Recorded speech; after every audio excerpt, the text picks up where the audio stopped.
السلام علیکم دوستو، آج کی اس ویڈیو میں ہم آپ کو بتاتے ہیں کہ ناپاکی کی حالت میں قرآن پاک پڑھنے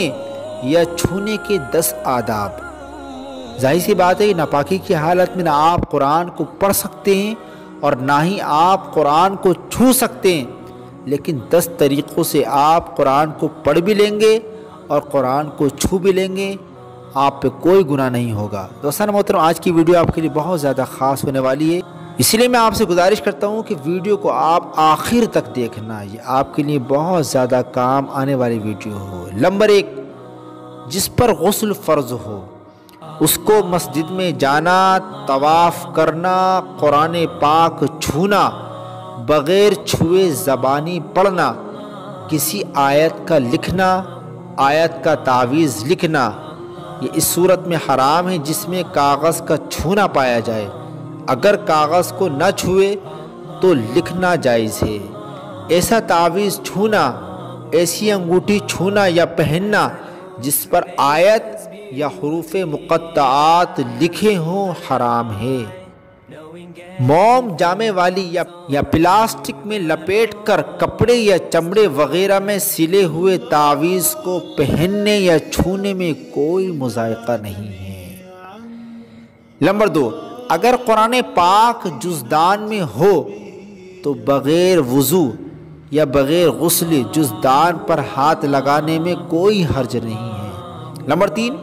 اسی طرح کسی ایسے کپڑے یا رومال وغیرہ سے قرآن پاک پکڑنا جائز ہے جو نہ اپنے تابع ہو نہ قرآن پاک کے۔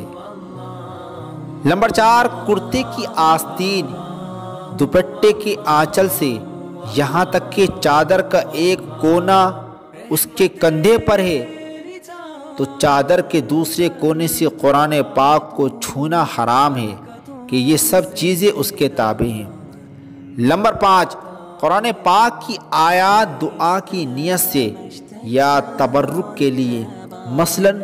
بسم اللہ الرحمن الرحیم، یا ادائے شکر کے لیے، آپ کا کوئی کام ہو گیا اور آپ شکر کے لیے الحمدللہ رب العالمین، یا کسی مسلمان کی موت یا کسی قسم کے نقصان کی خبر پر انا للہ و انا الیہ راجعون، یا ثنا کی نیت سے، تعریف کی نیت سے پوری سورہ فاتحہ یا آیت الکرسی یا سورہ حشر کی آخر کی 3 آیتیں، مثلا هو اللہ الذی سے لے کے آخر تک، ان سب صورتوں میں قرآن پڑھنے کی نیت نہ ہو تو کوئی حرج نہیں ہے، آپ ان آیات کو پڑھ سکتے ہو، بس نیت آپ کی قرآن کی نہ ہو، نیت آپ کی ثنا کی ہو، نیت آپ کی دعا کی ہو۔ پھر میں آپ کو وہ آیتیں بتلا دیتا ہوں، یعنی تبرک کے لیے آپ نے بسم اللہ الرحمن الرحیم کہا برکت کے لیے، یا شکر کے لیے آپ نے الحمدللہ رب العالمین کہا، کیونکہ یہ بھی قرآن ہے۔ ناپاکی کی حالت میں تو ہمیں قرآن بغیر دیکھے بھی پڑھنا منع ہے، لیکن آپ کی نیت کیا ہے؟ قرآن پڑھنے کی نیت نہیں ہے بلکہ ثنا کی نیت ہے، تبرک کی نیت ہے، شکر کی نیت ہے، یا کسی مسلمان کی موت یا کسی قسم کے نقصان کی خبر سننے کے بعد میں آپ نے انا للہ و انا الیہ راجعون یا ثنا کی نیت سے پوری سورہ فاتحہ الحمدللہ رب العالمین سے لے کے غیر المغضوب علیہم الضالین تک پڑھ دی، یا پوری آپ نے آیت الکرسی پڑھ دی،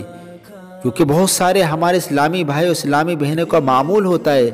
کہ وہ دن میں پڑھیں نہ پڑھیں لیکن سوتے وقت یہ آیتیں ضرور پڑھتے ہیں، اور ظاہر سی بات ہے کہ انسان ناپاک بھی ہو سکتا ہے، تو پھر وہ ایسی حالت میں ان قرآن آیات کو پڑھے یا نہ پڑھے، میرے دوستو، نیت آپ کی قرآن کی نہ ہو،